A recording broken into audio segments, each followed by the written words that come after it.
आजकल social media पे प्रेम प्रसंग का ऐसा मैटर चल रहा है जिसमें लड़का लड़की आपस में प्रेम करते हैं और लड़का चुपके से जो है लड़की वाले के घर जाता है अपना प्रेमिका से मिलने और वहाँ लड़का को जो है मार दिया जाता है। और एक केस जो अभी अररिया के आरती छोटू था और ऐसे ऐसे पूरे बिहार में हमको लगता है 10 से 12 केस आए दिन इस तरह की घटना हो रहा है। तो आप एक युवा हैं और समाज सेवी भी हैं, पॉलिटिकल भी बहुत अच्छा समझ रखते हैं और पॉलिटिक्स में भी है सर।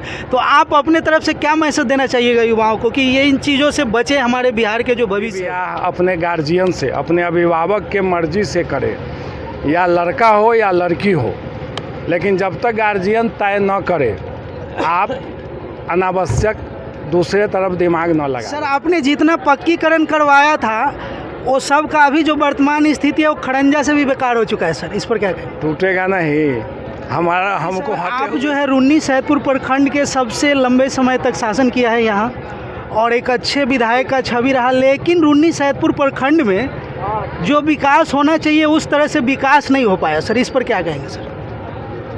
देखिए रुन्नी आपने आरजेडी को देखा, आपने जनता दल को देखा, आपने कांग्रेस को देखा, आपने नीतीश कुमार को देखा, आप एक बार बीजेपी के मुख्यमंत्री को देखिए। आप प्रयोग कर रहे हैं कि बिहार में बीजेपी को मौका दीजिए।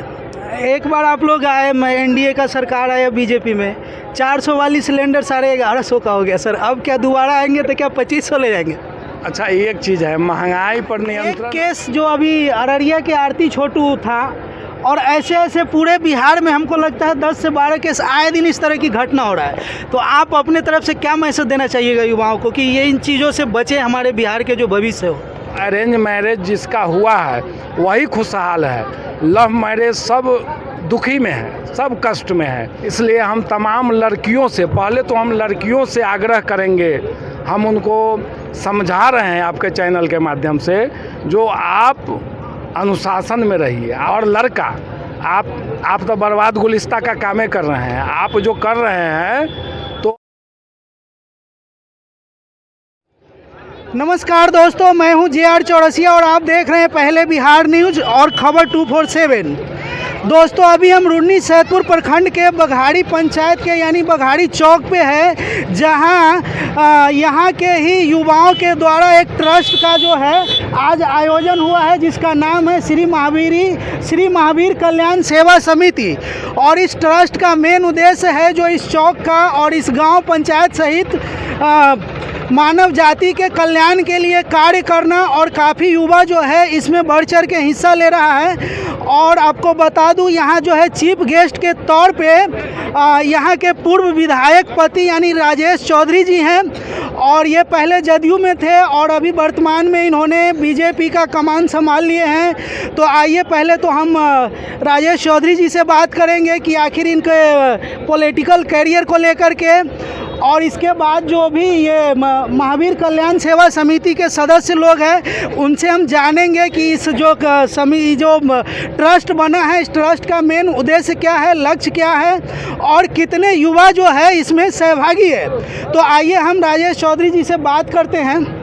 और अभी हमारे साथ यहाँ के जो है पूर्व विधायक राजेश चौधरी जी हैं और इनका जो राजनीतिक छवि है वो काफ़ी अहम है और युवा है और काफ़ी जो है प्रभावशाली हैं, और काफ़ी लंबे समय तक जो है इन्होंने, हालांकि अलग पार्टी के साथ जो है जदयू के साथ लंबे समय यानी तकरीबन 10 साल इन्होंने यहाँ के विधायक रह चुके हैं। तो इनसे हम जानेंगे कि अभी सर हमारे जो है बीजेपी में आ गए हैं। तो सबसे पहले तो सर स्वागत है आपको हमारे चैनल पहले बिहार और खबर 247 पे।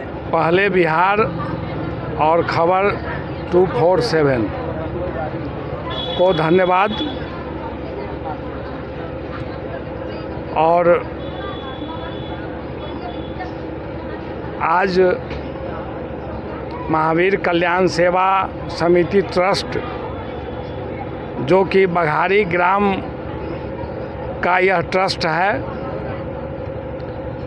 और महावीर मंदिर से जुड़ा हुआ ट्रस्ट है,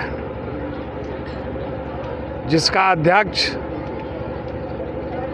प्रवीण पांडे और नूनू पांडे है, जो बघाड़ी गांव का एक नवयुवक है। इसने इस ट्रस्ट के माध्यम से समाज में जो गरीब लोग हैं उनका सेवा भी किया है। जैसे विकलांगों के लिए साइकिल वितरण का काम किया, गरीबों में ठंड के समय में कंबल वितरण का काम किया, छठ के समय गरीबों के दुख दर्द में शामिल होकर उनके लिए साड़ी वितरण का भी कार्यक्रम किया। सर मेरा सवाल है कि आप लोगों के तरफ से जो है इस समिति को कितना सपोर्ट मिलेगा ताकि जो है बड़े लेवल पर चल के जो है ये ट्रस्ट काम कर पाए? देखिए, ये तो प्रवीण जी के मेहनत का तकाजा है, जो आज ही जो काम किए हैं, जिसके चलते हम यहाँ आए हैं इस कार्यक्रम में। और आगे अगर ये काम करके दिखाएंगे और इनका रणनीति सही रहेगा, इनका जो कार्यक्रम का रूपरेखा है वो सही रहेगा, तो हम खुद मदद करेंगे। और खुद तो मदद करेंगे ही, लोगों से भी मदद करवाएंगे। सर मेरा सवाल है कि सर आप जो है रून्नी सैदपुर प्रखंड के सबसे लंबे समय तक शासन किया है यहाँ और एक अच्छे विधायक का छवि रहा, लेकिन रून्नी सैदपुर प्रखंड में जो विकास होना चाहिए उस तरह से विकास नहीं हो पाया। सर इस पर क्या कहेंगे? सर देखिए, रून्नी सैदपुर प्रखंड में सबसे लंबे समय की बात जो आप बोले हैं, तो उसके लिए आप जानकारी एकत्र करिए। यहाँ स्वर्गीय महंत विवेकानंद गिरी विधायक होते थे, जो हम सभी को के लिए आदरणीय हैं, महंत भी थे।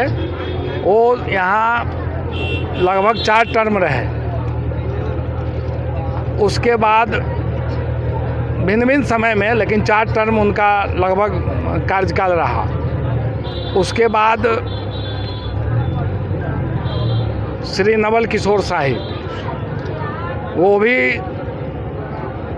12.5 साल रहे हैं। तो उसके बाद हम 10 साल रहे, 10 साल हम भी रहे, 10 साल श्री भोला राय जी भी रहे, 10 साल श्री त्रिवेणी बाबू भी रहे हैं। तो 10 साल जो मेरा कार्यकाल था, उसमें हमारा काम बोलता था। राजेश चौधरी कोई काम को बसिया नहीं छोड़ता था। माने गाड़ी में बैठ रहे हैं, लोग आया, सर फलना काम तुरंत क्या है, लेटर लिखना है, लेटर लिखते थे, फ़ोन करना है, फ़ोन करते थे। तो काम के बसिया हम छोड़ा नहीं राजेश चौधरी। सर जैसा कि आपने कहा कि बहुत से लोग लंबे टर्म में रहा, लेकिन बिहार में जो विकास की बात तो 2005 के बाद ही आए हैं। जब से नीतीश बाबू आए हैं तब से विकास की बात होने लगी है बिहार में। इसलिए हमने कहा कि उस विकास पुरुष के साथ सबसे लंबे समय तक आप विधायक रहे सर। लेकिन जैसा मेरा सवाल नहीं है, ये लोगों का सवाल है कि रून्नी सैदपुर का मतलब अपने ज़िला में सबसे बड़ा प्रखंड रून्नी सैदपुर है, जहाँ 33 पंचायत है।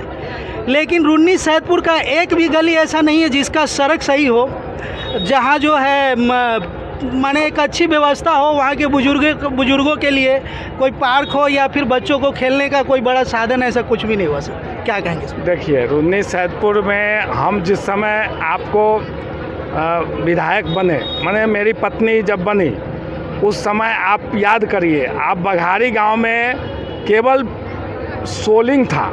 आप बघारी गांव में घुसते तो हम भी सोलिंग से आए हुए हैं, कहीं पक्की सड़क नहीं था। लेकिन इस बघारी गांव को पक्कीकरण से जोड़ने वाला गुड्डी चौधरी है, राजेश चौधरी है। और आप जान जाइए, एक विधायक गुड्डी देवी थी, लेकिन खटने वाले हम लोग 2-2 थे। एक आदमी क्षेत्र में रहते थे तो एक आदमी विधानसभा। ऐसे नहीं होगा, सबसे कहाँ से होगा, दिमागे में नहीं हटेगा।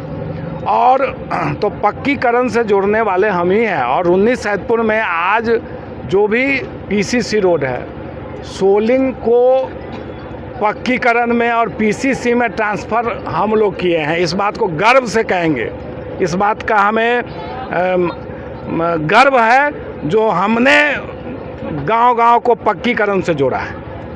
और कानून व्यवस्था ठीक हुआ। रून्नी सैदपुर में व्यापारी लोग भागने लगे थे, वैश्य समाज के लोग दुकान बंद करके चले गए थे। क्या स्थिति था रून्नी सैदपुर में, आज फिर क्या स्थिति हो गया है। तो आप जान जाइए,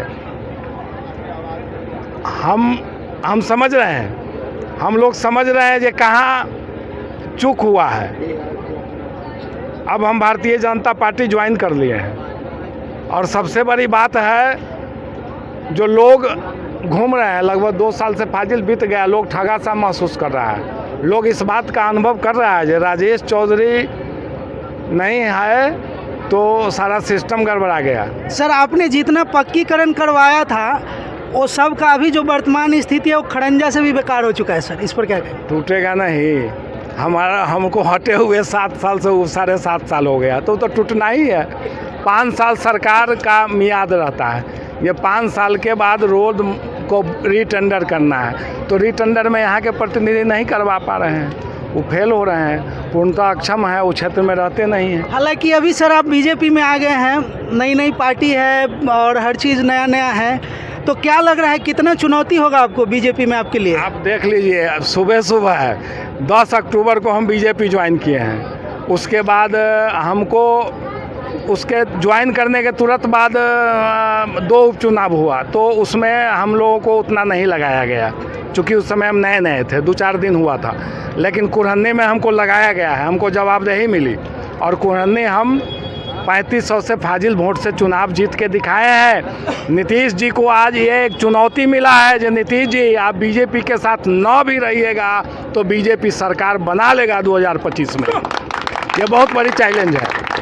तो ये आप देख लीजिए, कुरहन्नी एक प्रयोग था, ये प्रयोग सफल हो गया और हम उसमें लगे हुए थे। हमको गर्व है जो हम मेहनत किए हैं, हमारा तबीयत खराब हुआ है उस चुनाव में और हम चुनाव जीते हैं। एक अति पिछड़ी का बेटा, एक कानू समाज का केदार गुप्ता जीता है, गरीब लड़का है, वो चुनाव जीत करके आप लोगों के बीच आप देख रहे हैं। तो लगभग 5 से 6 सीटों पर जो है उपचुनाव हुआ है, जिसमें कोई खास नहीं बोल सकते। गोपालगंज और कुडनी 2 जो है बीजेपी के खाते में गई है, बाकी देखा जाए तो एक एवरेज ही है, मतलब कोई ये नहीं बोल सकते कि हम आगे चल रहे हैं। तो एक चीज़ जान जाइए, अब जो होगा 25 महासंग्राम होगा, लड़ाई कांटों का होगा। ये भी नहीं कर रहे हैं कि हम बहुत ज़्यादा वोट से जीतेंगे, लेकिन जो उम्मीदवार मजबूत रहेगा वो निकालबे करेगा, वो निकालेगा ही। जी, लोगों का कहना है कि जो अब बीजेपी आ गए, योगी मोदी का मॉडल चल रहा है पूरे देश में, लेकिन अगर आज आप देखेंगे तो लोगों का ऐसा कहना है कि सबसे ज़्यादा हिंदू प्रताड़ित बीजेपी के शासन में हो रहा है और सबसे ज़्यादा मर्डर जो है हिंदुओं का बीजेपी के शासन में हो रहा है सर। नहीं, ऐसा बात नहीं है। अगर ऐसा रहता तो आप देखिए, उत्तर प्रदेश में बीजेपी का शासन है, कोई दंगा हो रहा है? सारा दंगा बंद है। पहले दंगे होता था, खाली दंगे होता था। बिहार में पहले तो बिहार में तो बीजेपी का सरकार नहीं है, अभी तो यहाँ तुष्टीकरण का नीति चल रहा है, ये चलेगा। तो इसलिए हम कह रहे हैं बीजेपी को लाइए। हम सभी आपके चैनल के माध्यम से, आपका जो चैनल है पहले बिहार न्यूज और खबर 247, इसके माध्यम से हम तमाम जो भी लोग आपको सुनेंगे, हम यही आग्रह करेंगे जो 2025 में, 24 में तो मोदी जी आ ही रहे हैं, 24 में कोई संशय में न रहे, 24 में तो आएंगे ही। 25 में जब तक बिहार में आपने आरजेडी को देखा, आपने जनता दल को देखा, आपने कांग्रेस को देखा, आपने नीतीश कुमार को देखा, आप एक बार बीजेपी के मुख्यमंत्री को देखिए, आप प्रयोग तो कीजिए, भरोसा तो करिए। आप एक बार बीजेपी को देखिए, उसके बाद में आपको मौका मिलेगा। अब कह रहे हैं कि बिहार में बीजेपी को मौका दीजिए। एक बार आप लोग आए, एनडीए का सरकार आया बीजेपी में, 400 वाली सिलेंडर साढ़े 1100 का हो गया सर। अब क्या दोबारा आएंगे तो क्या 2500 ले जाएंगे? अच्छा, एक चीज़ है, महंगाई पर नियंत्रण। देखिए, मोदी जी सेंसिटिव हैं, मोदी जी बहुत सेंसिटिव हैं, वो गरीबों का ख्याल रखते हैं। महंगाई उनसे नियंत्रण, अगर कहीं ना कहीं महंगाई बढ़ा है तो बढ़ा नहीं है सर, बहुत बढ़ा है गरीबों का। अगर ये ग्रुप लोन बंद हो जाए गांव घर में तो लोगों का 2 वक्त का खाना खाना मुश्किल हो जाएगा। ऐसा हम लोग घूमते हैं, देखते हैं लोगों का ये प्रतिक्रिया। हाँ, महंगाई बढ़ी है तो इसको दूर किया, मोदी जी दूर भी करेंगे। और जो अभी जो युद्ध चल रहा है, अब मान लिए लगातार देख रहे हैं कितना दिन से युद्ध चल रहा है रूस और यूक्रेन में, जिसके चलते बाहर से आपूर्ति, अब जो गैस है, चाहे जो डीजल है, पेट्रोल है, इसका तो आपूर्ति अपने देश में नहीं है, लेकिन तो भी सरकार हमारी प्रयास कर रही है, इसको कंट्रोल करेगी। एक सवाल है आपके लिए सर कि ये युवाओं का सवाल है। आजकल सोशल मीडिया पे प्रेम प्रसंग का ऐसा मैटर चल रहा है जिसमें लड़का लड़की आपस में प्रेम करते हैं और लड़का चुपके से जो है लड़की वाले के घर जाता है अपना प्रेमिका से मिलने और वहाँ लड़का को जो है मार दिया जाता है। और एक केस जो अभी अररिया के आरती छोटू था, और ऐसे ऐसे पूरे बिहार में हमको लगता है 10 से 12 केस आए दिन इस तरह की घटना हो रहा है। तो आप एक युवा हैं और समाज सेवी भी हैं, पॉलिटिकल भी बहुत अच्छा समझ रखते हैं और पॉलिटिक्स में भी है सर। तो आप अपने तरफ से क्या मैसेज देना चाहिएगा युवाओं को कि ये इन चीज़ों से बचे, हमारे बिहार के जो भविष्य हो?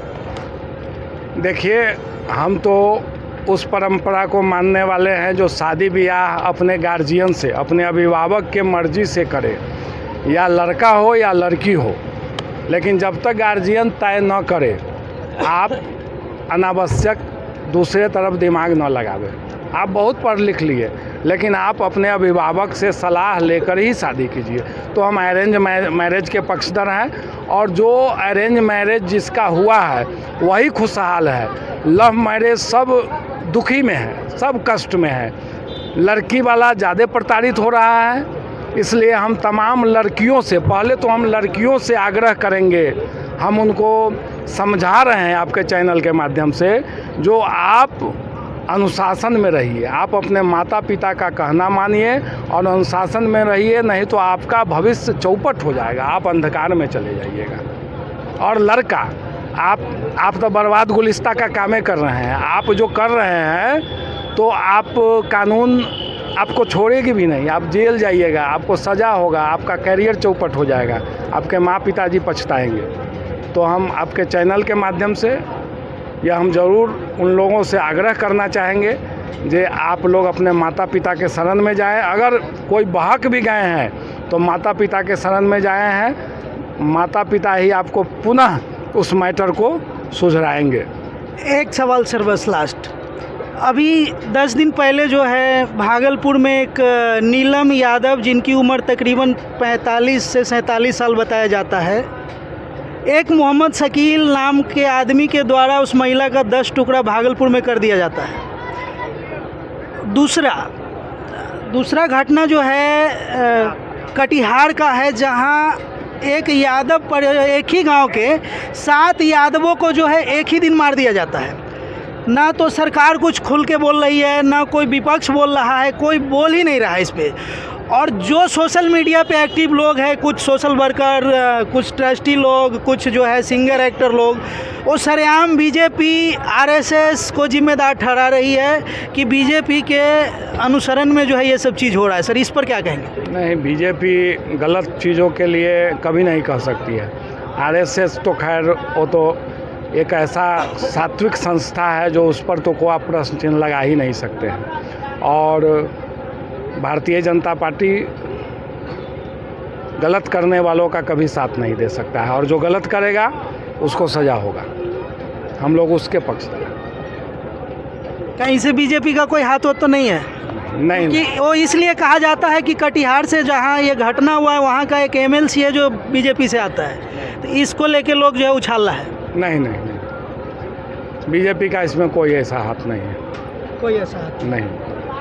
तो अभी तक आप सुन रहे थे हमारे साथ राजेश चौधरी, जो यहाँ के पूर्व विधायक है और बीजेपी के प्रभावशाली नेता है। जैसा आपने सुना कि कुडनी विधानसभा में भी इनकी काफ़ी जिम्मेदारी रही है, और ये इन्होंने वहाँ जाके काफ़ी चुनाव प्रचार किया, मतलब जितना हो सके इन्होंने प्रयास किया, और इनका प्रयास जो है सफल हुआ। कुडनी विधानसभा इन लोगों ने जीत लिया है, और इनका रणनीति है कि आने वाले समय में बीजेपी रिटर्न इन बिहार होगी। हालांकि बने रहिए हमारे चैनल पहले बिहार के साथ। कैमरामैन श्रवण के साथ मैं JR चौरसिया। जय हिंद, जय बिहार।